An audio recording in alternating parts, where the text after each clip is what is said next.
Glédia, por favor, após então uma ligação. Tá vibrando agora, tá vibrando! Ô, Cleiton, vamos lá, tô com um carro, desculpa, aqui tô com o Pedro, ele é de Santos. O que ele me pergunta é o seguinte, e a manutenção do para-raio tem que ser feita em quanto tempo? Vamos lá, manutenção do para-raio. O que é a manutenção do para-raio? A manutenção do para-raio, anualmente, quando você vai fazer o seu laudo de SPDA, que é o Sistema de Proteção contra Descarga Atmosférica, a empresa contratada ela tem a obrigação de fazer uma inspeção geral no seu sistema. Ela vai vir lá da pontinha, desde ligar a lâmpada de sinalização, a verificar as conexões, até nas barras de aterramento, na conexão com as barras de aterramento. Nessa verificação, o que ele vai avaliar? Ele vai avaliar corrosão, má condução, ali, locais onde há uma oxidação das conexões. Então, visto isso, é feito esse reparo. O cabeamento, ele vai durar em torno aí de 150 a 200 anos, sem ser necessário fazer a substituição dele. Caindo ou não raio? Caindo ou não raio. É mais ou menos isso daí.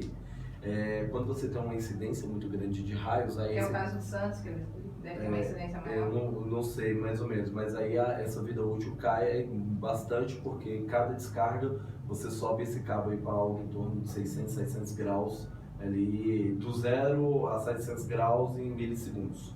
Então aí você tem uma dilatação, uma contração desse cabo, ele vai durar menos, mas quando ele dura menos, dura 50 anos, tá? Mas só tem um jeito de saber isso, você tem que fazer uma análise, tá? Então, ano a ano, essa resistência ômica, que é o que a gente faz a aferição, ela vai aumentando, ela vai chegar no ponto onde ela já não é mais eficiente, que é acima de 5 ohms.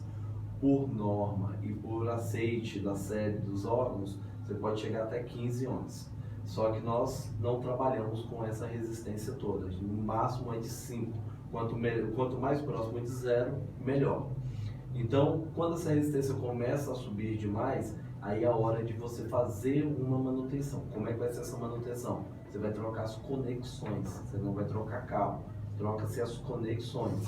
Você vem, limpa o cabo, lixa ele, vai deixar ele a amostra de novo cobre, e você vai fazer ou a soldagem, a solda isotérmica, então uma solda que você coloca um molde, coloca pólvora e acende, ela derrete, faz a fusão desse cabo.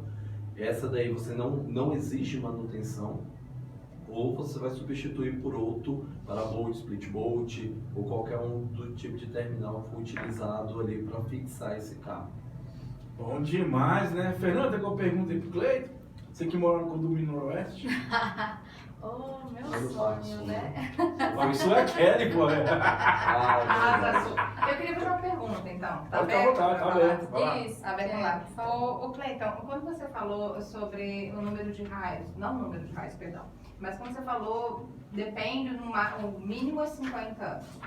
Aqui em Brasília, que é onde nós estamos, né? A Unidade Federativa do Brasil, capital. Aqui em Brasília, tem algum bairro que chama atenção, no qual vocês têm que fazer uma manutenção de forma mais eficaz? Porque lá tem mais rotineira, que lá tem uma quantidade maior de... Águas Claras, ele chama muita atenção, porque como você tem uma quantidade muito grande de prédios aglomerados, você tem uma quantidade muito grande de pontos de captura. Então você acaba... Não é que você esteja atraindo, mas você tem uma facilidade maior que esses raios incidam naquela Porque antigamente talvez caia na terra, né? Quando tem muita quantidade de prédios, você vai ter a terra, você vai ter o natural, que é uma árvore. Então, quando você tira as árvores, você coloca prédios que são bem mais altos, e aí você coloca ali o captor lá na ponta disso ali esperando, então a incidência desses pontos é muito maior. Então, a gente tem visto ano a ano alguns prédios que a gente já faz esse monitoramento há pelo menos 5 anos, que eu tenho uma perda de 1 a 2 ohms por ano, de um ano para o outro. Ou seja, isso é um sinal de que essas edificações ela têm sofrido muita incidência de raios. Então está fazendo efeito, né? Você colocar lá e já está diminuindo porque está fazendo efeito, está cumprindo com o papel. Sim, não, está cumprindo com o papel. O que a gente só tem que ficar muito atento é o que? Quando a gente vai solicitar essa manutenção, que a empresa faça realmente uma inspeção. Eu fui num cliente, a gente passou um orçamento, para você ter uma ideia de ordem de grandeza, não existe SPDA, laudo de SPDA por menos de R$ 1.200. Não existe. Isso é um custo. Tem o custo do engenheiro. Não existe, né? Tem o custo do técnico, tem o custo do engenheiro, tem o custo todo o custo envolvido da empresa, por menor que ele seja, ele não vai chegar muito distante disso. E aí eu fui num local, eram 4 torres dentro desse condomínio, e aí a pessoa passou o orçamento, tinha ficado algo em torno de R$ 5.200. A pessoa, não, mas está muito caro. Tem uma pessoa que faz aqui para mim por R$ 800. Eu falei, faz por R$ 800? Eu falei, olha, você tem o que ele já fez aí para você? Tem. Aí eu falei, deixa eu dar uma olhada. O cara entregou uma folha de papel, do registro da RT junto ao CREA. Aí eu falei, tá bom, qual que é a sua resistência única? Qual que é o estado do seu para-raio? Qual que é a classificação do seu para-raio? Qual que é a classificação da sua edificação? Aí ela, não sei. Eu falei, esse cara veio aqui? Aí ela, não, eu contratei, ele mandou por e-mail o papel e eu paguei o boleto. O cara nem foi na edificação.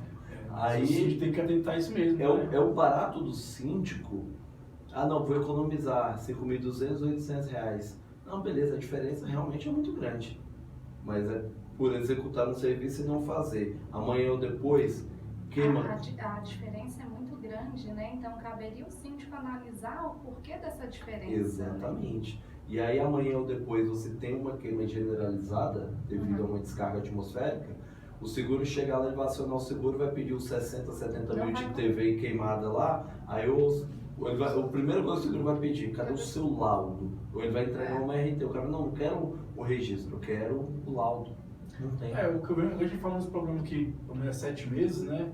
É que o síndico tem que ser o CEO mesmo, né? E ver o benefício de uma coisa da outra. Como é que você faz uma coisa que é abaixo do custo? Ele nem fala porque ele não tem consciência do que é o custo, na verdade. Mas, pô, 1.200 para 800 é uma coisa muito gritante, né? Não, 5.200. Ah, 5.200? 5.200 Para 800. Caraca, até eu falei por você também. Brincadeirinha.